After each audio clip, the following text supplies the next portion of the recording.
সরকার নিয়ম করেছে যে যে কোথায় পরিযায়ী শ্রমিক কোথাও আছে কি করে জানবে অসংগঠিত, তারা থানায় যাবে, যে যে রাজ্যে আছে সেই থানায় গিয়ে থানায় একটা ফর্ম ফিল আপ করবে।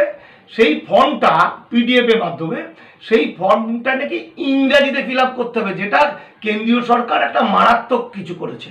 দ্বিতীয়ত, প্রতিটি শ্রমিককে প্রমাণ দিতে, এটা যেমন একটা মহামারী আইনত এবং ডিএম অ্যাক্ট এটা চলছে, ফলত এখানে একটা পরিযায়ী শ্রমিকও যেন না আসে যে করোনা পজিটিভ, তাই তাকে প্রমাণ করতে হবে যে সে করোনা পজিটিভ নয়, নেগেটিভ।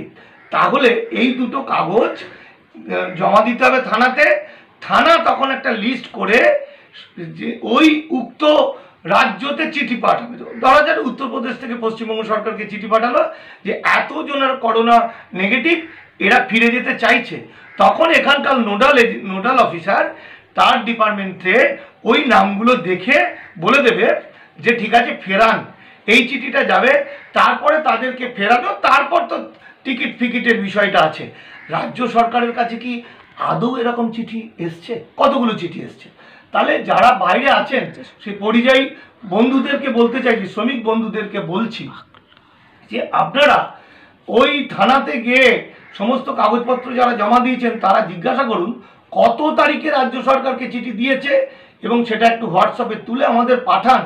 যদি রাজ্য সরকারকে চিঠি না দেয়, রাজ্য সরকারের কাছে চিঠি আসার পরও রাজ্য সরকার কোনো উত্তর পাঠাচ্ছে না বা চাইছে না, তারপর যা ব্যবস্থা করার আমরা করব পশ্চিমবঙ্গবাসী।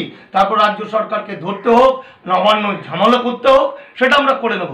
কিন্তু এই চিঠিটা আগে আসতে হবে, যেটা অমিত শাহ বলছে এটা একটা বানানো গল্প। রাজ্য সরকারের কাছে এরকম চিঠি এসছে কিনা আমরা জানি না।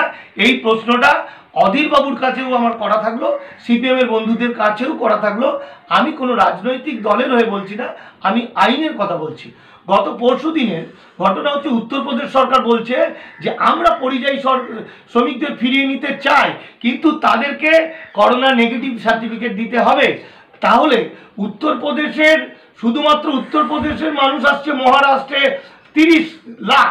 এই 30 লাখ মানুষকে যদি তাদের টাকা নেই পরিযায়ী শ্রমিকদের, সে করোনা পজিটিভ বা সার্টিফিকেট দিতে পারবে না। যদি সরকারেরও দিতে হয় আন্দোলনের মাধ্যমে, তাহলে কিন্তু সেটা 30 লাখ কয়েক বছর লেগে যাবে।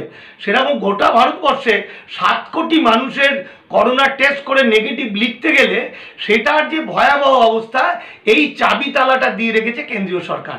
তাহলে এই করোনা, এই পরিযায়ী শ্রমিকের আত্মীয়দেরকে বলে দিচ্ছি, বাড়ির লোকদের বলছি এবং ভাইদেরকে বলছি, ভাই তোমরা থানায় যাও, তোমরা গিয়ে দরখাস্ত ফিল আপ করো এবং কি বলছে সেই খবর আমাদের জানাও। আত্মীয়দের বলছি আপনারা একত্রিত হন, আপনারা রাজ্য সরকারের ডিএম এর কাছে দরবার করুন এবং এই রকম একটা সিস্টেমেটিক ব্যবস্থার মধ্যে যেতে হবে। কারণ পরিযায়ী শ্রমিকদের জন্য সমস্ত আইনগুলোই, তাদের ফিরিয়ে আনায় আইনটা কেন্দ্রীয় হিন্দুত্ববাদী সরকার একদম তালা দিয়ে দিয়েছে। তাই এই তালাটাকে ভাঙার জন্য চাবির দরকার নাও হতে পারে, এই সেটা মানুষের প্রতিবাদ, মানুষের জেগে ওঠা, সচেতন হওয়াটা এই তালাটা ভেঙে যেতে পারে এবং পরিযায়ী শ্রমিক আমাদের ভাইয়েরা, আত্মীয়রা সকলে ফিরে আসতে পারবে। তা না হলে, এই আইন চেঞ্জ না হলে, নিয়ম চেঞ্জ না হলে কেউ ফিরতে পারবে না।